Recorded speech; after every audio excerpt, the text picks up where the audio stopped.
First speakers we're going to have up is our two teachers, one primary, one secondary. Or parents, sorry, but they are teachers, but we are coming and speaking here as parents.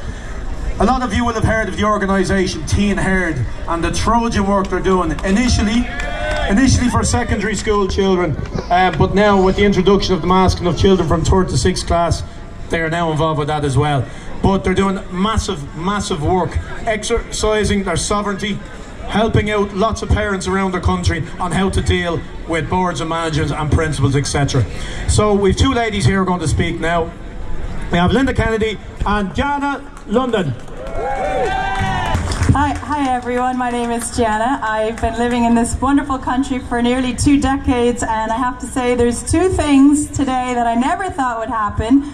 One, I never thought I'd be standing in the Garden of Remembrance fighting for my children's rights when I just gave birth to them 3 and 6 years ago at the hospital next door. I never thought I'd be fighting to keep masks off their face or having them being coerced into taking a vaccine, or should I say an injection that is still undergoing trials. I also never thought as an American I would join such a wonderful group of parents, teachers, nurses to help put together this day. I was really surprised as an American to find out that Ireland actually has an Independence Day. We all know about 4th of July, right? So I went around to my Irish friends before this day and said, "You guys fooled me. Were you winding me up? Did you not tell me for the last 19 years that you all have an Independence Day as well? Were you keeping that a secret?" And they said, "We don't have one." Well, guess what? You do. So the American here had to tell my Irish friends and family here that there is an Independence Day, so I was very proud to do that. As Linda said, we went around out to our groups. I run the Meath Mandate Free group on Telegram and WhatsApp. And we have a fabulous community, small but mighty, about 80 people. And I went out and said, hey, we want to make some flyers to hand out to parents who may not have informed consent, may not know what questions to ask themselves before driving their child to the clinic to roll up their sleeve. So those 80 people and a couple in our Dublin group put in money in a pot and made 30,000 of these flyers, and we've given out a lot on the streets today.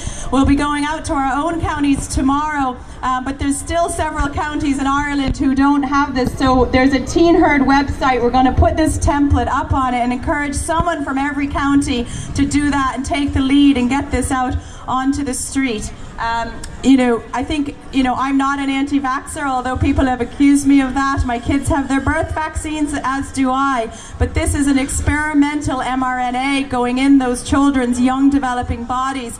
I was out walking with my son's godmother last night, and she told me a really sad story of a 12-year-old girl who lives 20 minutes away from me. She got the jab after recovering fully from COVID, and she has been in and out of hospital, going on ambulance over the last week with an injury in her heart due to a heart injury, and the doctor said there's nothing we can do for you. The family was called in to say their goodbyes. She luckily made a turnaround, but she's having, as an athlete in County Meath, she's having to be carried up and down the stairs to the loo. She got the jab on January 8th. So I think parents really need to be asking these 3 questions that are on our flyer. Is, up there. Why would you give your child an experimental injection that may cause them real harm to protect them from a virus that actually probably won't cause them harm? No child in Ireland has died from COVID.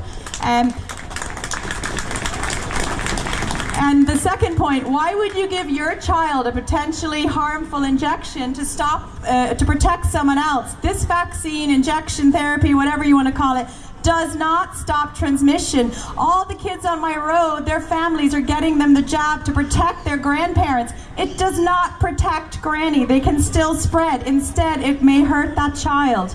And third, why would you fix something that's not broken? My kids grew their own vegetables all summer. They pulled carrots out of the ground and ate them. They were still dirty. They play in the mud. They probably eat bugs. They've never had an antibiotic. They're 3 and 6. They're healthy because why? They were born with a God-given immune. So So I won't go on anymore because I know the comedians and musicians are much more fun, but I would encourage you, we have bagfuls of flyers. Please go on teenher.ie and order flyers and get them out so every parent can really make the most informed decision they can possibly make for their own child. Thank you.